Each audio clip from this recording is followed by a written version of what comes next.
Bonjour et bienvenue à l'invité de Thierry Dim. Nous sommes aujourd'hui à Bruxelles dans le cadre de la BRAFA, la Bruxelles Art Fair. Nous avons le plaisir d'accueillir Monsieur Charlie Bailly. Bonjour Monsieur Bailly. Bonjour, merci de m'accueillir. Comment est-ce qu'on se sent lorsqu'on est né dans l'art, on vit dans l'art, on a grandi dans l'art, en fait tout son entourage est dans l'art? Oui, toute la famille était effectivement dans l'art depuis plusieurs générations. Bon, on se sent bien parce que c'est un métier extrêmement intéressant, c'est même plus qu'un métier, c'est une passion. On fait la plupart des musées lorsqu'on visite des villes, mais on peut essayer de tous les faire d'ailleurs.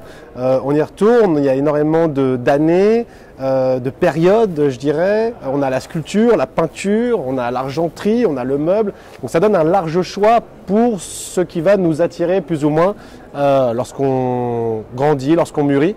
Ce qui n'empêche pas de changer de goût d'ailleurs, comme les collectionneurs, à travers sa carrière. Et vous, quels sont vos goûts? Alors, mes goûts justement sont divers et variés, ce qu'on voit d'ailleurs, la grande diversité sur le stand. On essaye de trouver des choses assez uniques. Et ça demande beaucoup de recherche, beaucoup de travail en amont, et aujourd'hui en fait énormément de travail sur Internet. Voilà. Lorsqu'on vient aujourd'hui à la BRAFA, on se rend compte que vous avez été absent pendant près de 3 ans. Pourquoi? Qu'est-ce qui justifie votre retour après 3 années d'absence? Disons que pendant ces 3 années, on s'est beaucoup concentré, moi et mon équipe en fait, sur des collections privées, des collections muséales aussi.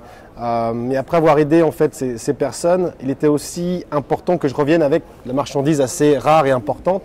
Et pour cela, on a dû faire beaucoup de travail. Donc je ne pouvais pas revenir l'année dernière où j'étais encore un peu trop tôt et pas avec assez d'œuvres curieuses et importantes et intéressantes pour le public bruxellois et international qui vient d'ailleurs ici à cette foire.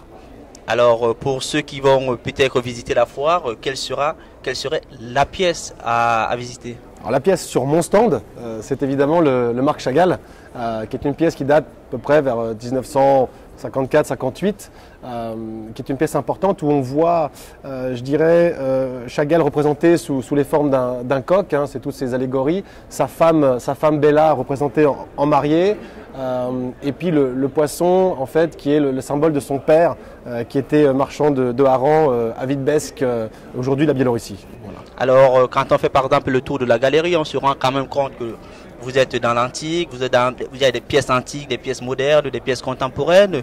Et comment est-ce que vous, dans tout cet environnement, vous allez choisir les artistes? Sur quels critères les artistes, les pieds et les tableaux?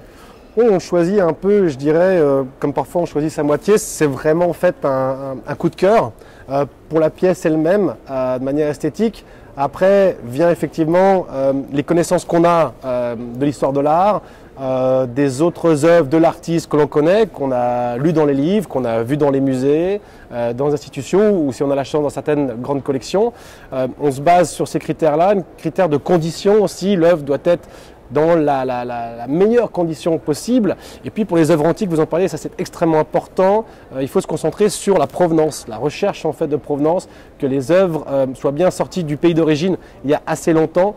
C'est le cas par exemple pour la Bamana qu'on a, qui vient de la collection Vérité, et qui est une collection américaine avant les années 60. Ainsi que la pièce égyptienne qui vient par exemple des années 70 d'une collection bruxelloise. Voilà. Merci Monsieur Bailly pour ces explications. De rien, merci à vous. Et nous donnons, quant à vous, nous vous donnons rendez-vous très prochainement avec un nouvel invité. Au revoir.